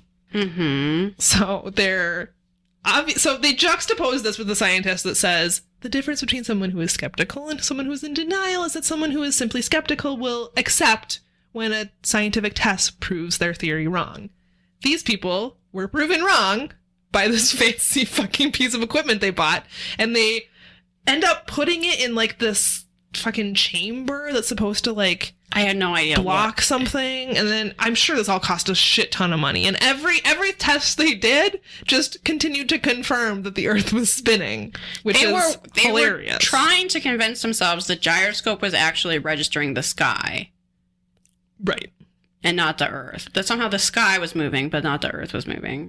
Which Why? What? I don't understand. I don't even fucking understand like how the sun sets if the Earth is flat. Right. I don't know. It's a And how- hologram. I don't know. How It's are a we projection. not all in the same time zone? I don't know. That's fake. I think you can just argue that everything is fake. I don't know. How come parts of, if you're far enough north, you can have like midsummer where the sun never sets? It's fake. Wouldn't it be a It's a much hologram. easier There's little explanation heaters in the that sky. the Earth is a globe? No, Liz. That's what they want you to think. But why? Why would they want you to think that? So that they can steal your blood and your children. I don't have any children. And I don't take my blood. I might have mad cow. Okay, so the science writer, who I think his name is Tim, comes back to basically explain to us that even though these people claim to be doing science, they are not doing science. They're doing a sort of hobby. Yeah, what they are doing is coming up with a conclusion and then looking for all the evidence that proves their conclusion right, which is not how science works, even though that's what they claim to be doing. But that is also how forensic science is done. So, Well, that's true. is there double-blind testing in forensic science? No. Is there peer confirmation in forensic science? No. Just putting that out there. It's quite true. It's quite true. So, basically, this guy, even though he is an engineer and claims to be doing science, he's actually in denial. He says, we've been able to prove other aspects of flat Earth theory, so it's not unreasonable for us to continue to say that the Earth is flat. See, this is a man who understands how science works, and he desperately wants science to prove him right, and when confronted with the fact that science proves him wrong, he does these mental gymnastics to justify continuing to tell people that the Earth is flat. This is why the biblical thing makes more sense to me. Because then your answer to everything is just the Bible. Yeah. Like, the Earth is flat. Why? The Bible. Sure. You don't have to try to rely on science to prove something science is not going to prove. You just keep saying the Bible. Yeah. Which, that makes a lot more sense to me. So next we see Mark and Patricia uncomfortably watching a movie on opposite ends of a couch. Yeah, I think we were really supposed to be, like, rooting for their romance or something. Really? I thought it was just making fun of them. Well, I think they were hoping maybe more of a storyline would emerge between the two of them. Maybe they true. would have a big fight or something. Maybe that's true. I thought it was hilarious. And actually this isn't a bad way of doing it, but instead of like sharing a bowl of popcorn, they each had their own giant bowl of popcorn on opposite ends of the couch. That's the smartest decision they ever made. Yeah, not a bad idea. All right. Mark is visiting Houston, where Patricia lives, and they're going to do a live stream at the NASA Space Museum, which I took no notes on because it was boring as fuck. It was mostly them being like, see, NASA's wrong. This museum's kind of a dump. And I was like, your point is that NASA's not very well funded, so therefore they're wrong? I thought they were so powerful they could control this entire conspiracy. But they have a shitty museum? Yeah. They seem to be Okay. like, look, we're winning. This museum is shit. Okay. My only note on it is they walk around the museum making fun of things. It's really stupid. She was like, we're so close to the enemy, I can taste them or something. Just because this woman I can't imagine hating NASA. No, I don't The understand. best government agency we have, them and the post office. It's baffling. So Mark and Patricia do a Q&A where they say that people don't recognize them in public, which is probably why Mark wears a shirt with his face on it, or like his name on it all the time. I wish he wore a shirt with his face on it. My last note on this page is Mark really wants to bone. Do you think if I made a t-shirt that was a picture of Mark Sargent eating a pizza that was the flat earth, that he would just wear it around? Oh, yeah. He would be so excited. Do you want to do that experiment? I don't know. Send him a picture. Do I? And then watch for it to show up on his YouTube channel.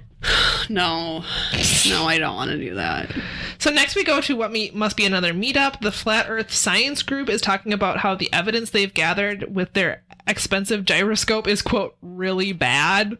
Because, yeah, it proves them wrong. Jacob or Jared explains the penultimate experiment that they are about to do, which is this, like, 3-post and a laser thing, where they're going to go to this big area. I think there's, like, a lake, and they're going to put up 3 posts, and they're going to shoot a laser in a straight line. And basically, their theory is that if you measure where the laser hits on each post, you'll be able to see that it's a straight line, and therefore the Earth is flat. If the Earth is curved, the 2 end posts will be one height, and then the middle post will be a different height. And then you'll see... This makes no sense. What about terrain? They're gonna, I don't know, account for that. I have no idea. But this is, like, their big experiment that they have planned. Because this gyroscope thing fucking didn't work out, so they gotta find something else. And I think they're going to present these studies that they're, quote...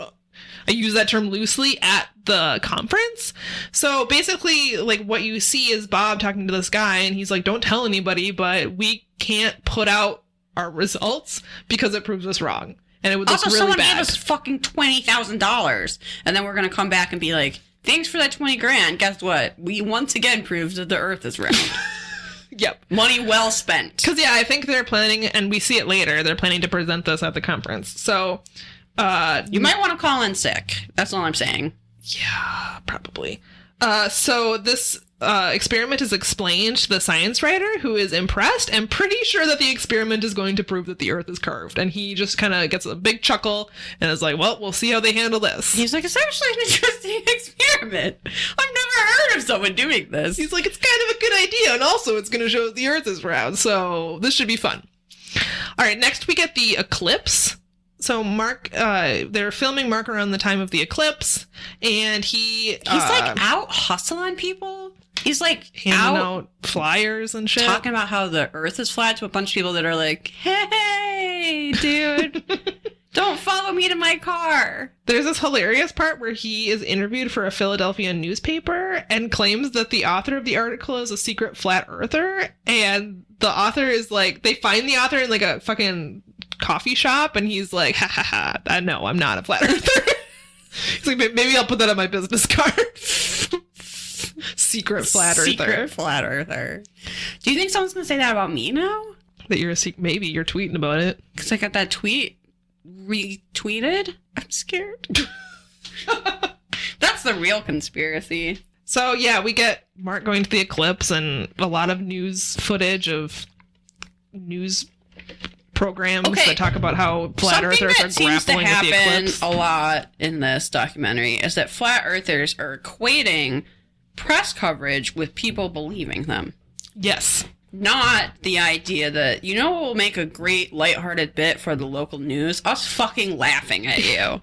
Like, just because the media is interested in talking to them doesn't mean they believe them. But I guess maybe just getting the word out there. That's good enough. Look, these people are happy to just drive around with a license plate that says NASA lies.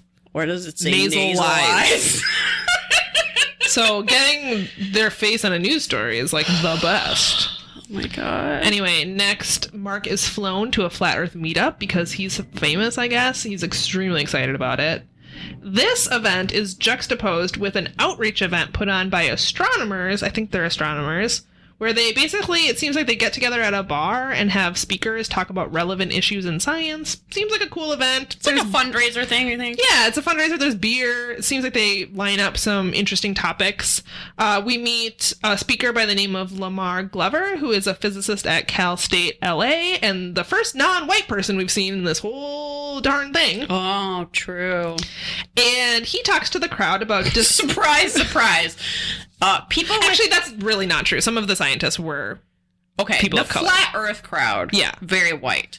I don't think it'll surprise you that the people with free time on their hands to go out evangelizing that the Earth is not a globe are not people of color. That people of color have more important shit to do than think about the pizza Earth. So he talks about dismantling the scientific superiority complex. He talks about flat earthers and other scientists echo his talk by saying that the problem is not necessarily from the conspiracy theorists, but scientists also have a part to play in the blame. Glover talks about not dismissing people by calling them crazy. And we get a montage of people telling the camera about all of their failed relationships as a result of their flat Earth beliefs. See, is this cruel? Is this like putting together a little montage of people being like, yeah, the divorce just went through. Oh, my kids won't speak to me. Like, it seems a little cruel. I think the point they're trying to make is that these people have experienced what this guy is cautioning against, which is, that people just dismissed them as being crazy, and that pushing them to the fringe by isolating them is only going to make it worse, and it's only going to make this issue more malignant, right? Because now they have a reason to be, because everything's been confirmed, right? I asked Mac what would happen if I started to believe in flat Earth. Oh. And he said that he felt like we would just keep arguing about it until we got divorced. That it probably would ruin it. And I was like, what if I never really brought it up? And he was like, I don't know. Like, that he doesn't know if he could live with the fact that his wife believes the Earth is flat. He just felt like it would lead to a lot of arguing. Yeah, I feel like no one goes into that conspiracy not being very passionate about it. Right. I don't know if you could be like a casual flat earther. I swear I would be. It just doesn't seem like a big deal. So my image of myself as a flat earther, where I'm just like, I guess I know something you don't know about it. Yeah, because I still got shit to do, man. Doesn't change if the Earth is not a globe. All right, so next, so this is Glover's quote. Flat earthers, anti-vaxxers, when we leave people behind, we leave bright minds to mutate and stagnate. These folks are potential scientists gone completely wrong. Their natural inquisitiveness and rejection of norms could be beneficial to science if they were more scientifically literate. I don't think it's inquisitiveness, though. Because if you're rejecting the results you get when they don't fit your thing. I think his point is that they're naturally inquisitive and that all of these other things have led that inquisitiveness to be misused. Yeah. And now they've gone down the wrong path, and now those ideas are spreading. Do you think you could go, this guy's acting like we should go recruit some flat earthers and turn them into scientists? I don't know. I don't know for sure because I didn't hear his whole talk, but his other quote was that these people should be looked at as potential scientists who fell through the cracks, and we as ambassadors of science are called upon to do more. And he says, consider becoming a mentor to someone who is coming from a non-traditional point of entry into the sciences. So I think his thesis, and I might be misrepresenting what he's saying, but I think his thesis is Mark Sargent is too far gone. Right. Okay. But we should look at what happened to him. He fell through the cracks, and we should try and prevent the next Mark Sargent from falling through the cracks. Not try to make Mark Sargent a scientist. I don't think so. I think he's too far gone. But the idea is that Mark Sargent had potential, and if he had been steered down a different path, that his natural inquisitiveness could have led him to be a good scientist. Someone should have seen him making those homemade fireworks and gone, this is a chemist. Right. Yeah, I think that's what he's saying. Yeah. So, I think his advice, which is becoming a mentor to someone who's coming from a non-traditional point of entry into the sciences, is a really good thing to tell scientists, because lots of us are guilty of this, right? It's not just scientists, where like begets like, right? So maybe you become a mentor to someone who's just like you. In reality, you should reach out to someone who didn't have the same privileges and might end up going on YouTube and being convinced that the Earth is flat because that's the only resource they have access to. I think, oh God, there's so much to unpack here. Okay, that's interesting. I feel like I was misinterpreting what he was saying, and what you're saying makes a lot more sense. Because I was like, yeah, no, you're not going to recruit Mark. He is too far gone, right? Yeah. He's just going to argue with you the whole time, and you'll get nothing done. Right. But to sort of look at like the next generation. Yeah. Yeah, you can reach those people, right. And you can, encourage them to cultivate their natural curiosity in more productive ways. Also, I think someone brought this up on Twitter, that if you Google, a topic, New York Times has a paywall. A lot of what you lots of things you might think of as like your left-wing sources, right, are paywalled. Right-wing sources, Fox News, Nazi videos on YouTube, are not. Those are free. Interesting. And accessible. Very interesting. So if someone is just going to look up a topic, it's more likely that they're going to read free right-wing sources than paywalled left-wing sources. That's a really good point. And sort of steers people towards that information. Right, and if we want to talk about a lack of education, we need to talk about access to education. Also, library funding. Jesus fucking Christ. Apparently there's like a movement for schools to like not have libraries anymore. What the fuck? No. That's the last thing we need. Absolutely. Where it's like, oh, no one has books anymore. Please give people free access to information, because otherwise they're just going to be watching videos by Mark Sargent about how the earth is flat, because that's free. They're going to watch shitty fucking photo montages of clip art with Mark Sargent's voice in the background. Yes. Is that the information that you want people having access to? I'm fucking doomed. I'm assuming access to scientific journals is very expensive. I don't know. No, it is. You can't go on JSTOR if you aren't in college spending money you don't have, right? You can't access those things. So people don't have access to lots of information that would be about how the earth is round, but they do have access to all of these YouTube videos. Right. And I think that is kind of part of the problem. Yeah, it's multifaceted for sure. Okay, so next, we're reaching the end, and we're all a little fatigued, all right? We're almost there. Oof, yeah. So it's been a long, hard road. Yeah, so the last part of the documentary is the Flat Earth Conference, and I didn't take a lot of notes because honestly not a lot happens. I think that the filmmakers thought it was going to be more dramatic in some way, but it's really just the same people getting together, and they're dressed up. It's kind of alarming how many people go to this conference, but they're excited to be there. We're already but alarmed, so the bar is not high. Yeah, the information, we've already gotten through all the like theories and the key players, and at this point they're just all in one place. Yep, so there is some drama from the anti-Mark Sargent camp days before. What's-his-face, that Matt guy, made a video saying that the Flat Earth Conference is not actually a Flat Earth Conference and is really some sort of military operation. And like they were gonna, it was like gonna trick people that were there, or they were gonna get arrested, or I don't even know. Somehow it was like, don't go there because it's all a trap. But I don't understand what the trap did, but whatever. Not sure. Mark, we see his keynote speech, and he is fucking reveling in the spotlight. He's like teary-eyed. He is loving it. He found his thing that worked out for him. Yep. And unfortunately, it was about the earth being flat. Yeah. And then, I think we mentioned this earlier, but he has like a Q&A, and like there's this young child that comes up and asks a question about how high he thinks the dome is. And he's so happy that like the next generation is getting involved in flat Earth. Also, did he fucking mention how tall he thought the dome was? Didn't hear it. He just keeps being like, hey, kid, how old are you? How are you here? Blah, blah, blah, blah. Next question. Well, and the sad irony is he goes, shouldn't you be in school right now? And the kid fucking skipped school to go to the Flat Earth Conference. His parents got him a fucking permission slip to leave school to go to the Flat Earth Conference. We are doomed. In some ways, I feel like I learned so little in school. Sorry, educators. I feel like we learned about volcanoes 3 years in a row. Which is a big waste of everyone. I feel like we covered the Declaration of Independence 9 times. I mean, these things are true. But also, it's like, man, glad I wasn't skipping school to go to a Flat Earth conference. I mean, that's true. So we sort of next get like the documentary's thesis, which we talked at length about in the beginning.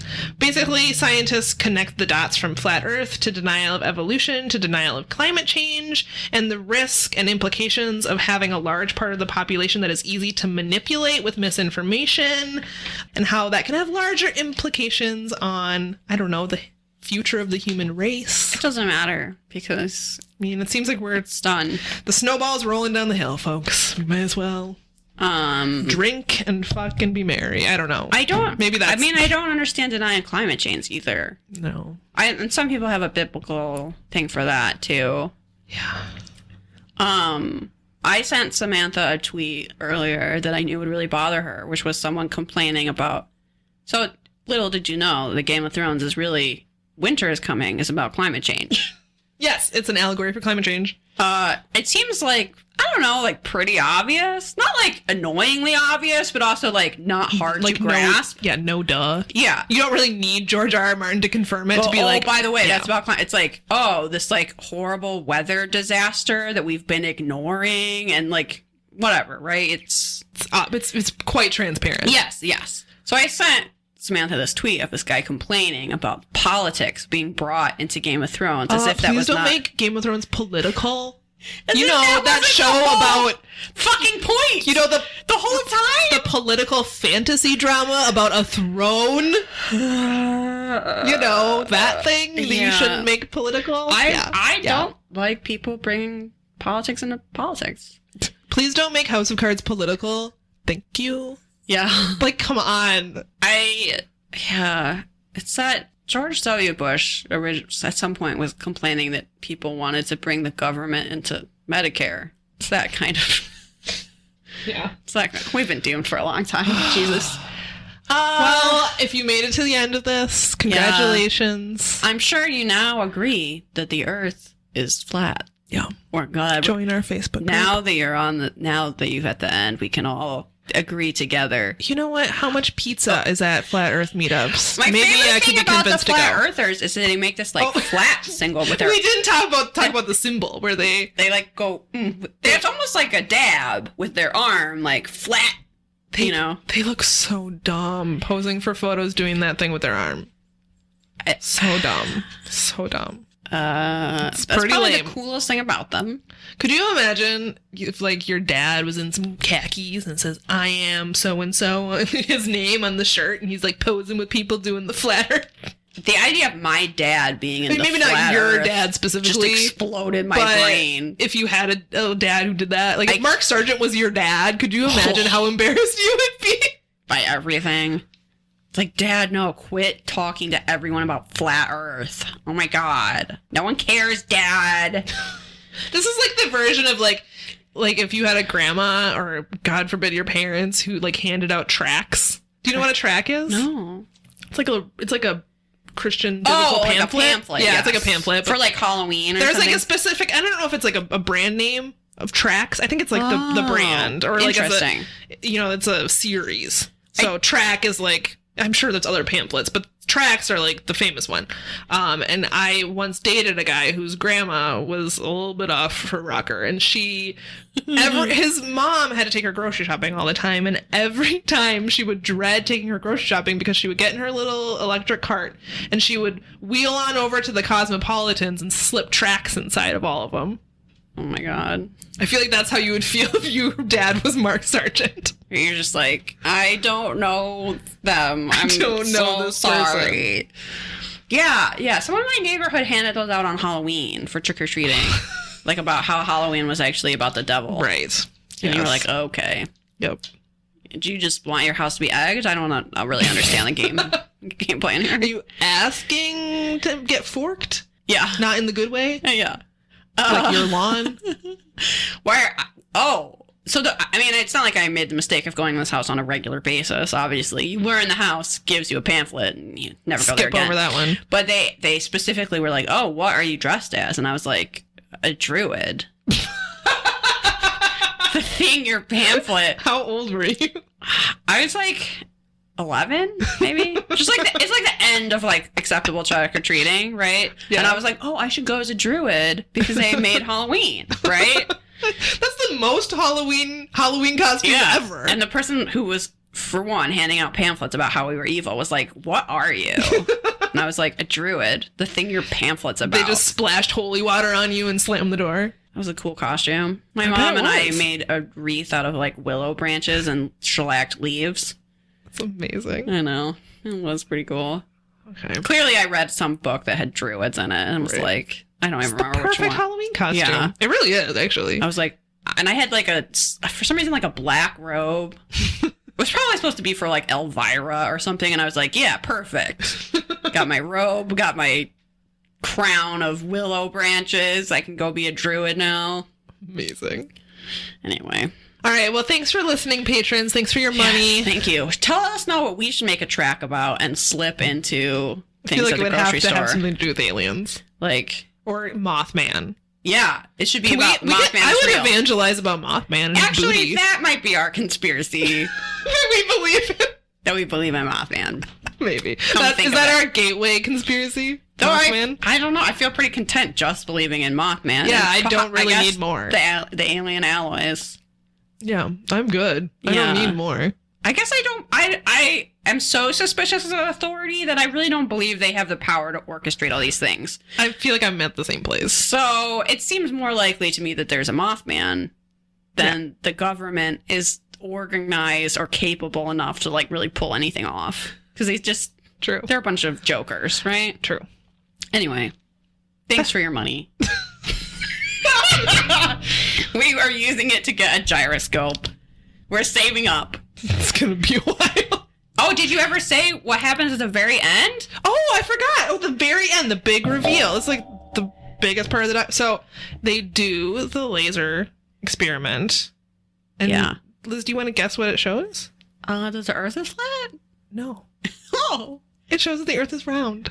It's just a guy like looking through the viewfinder or whatever the fuck you call it to see the laser and then going like, huh, interesting. And it's like him realizing that the experiment has proved that the Earth is round. That's how it ends. Which is why we were saying it's hypocritical in this documentary to be like, be nice, da da da, and then it just fucking dunks on them.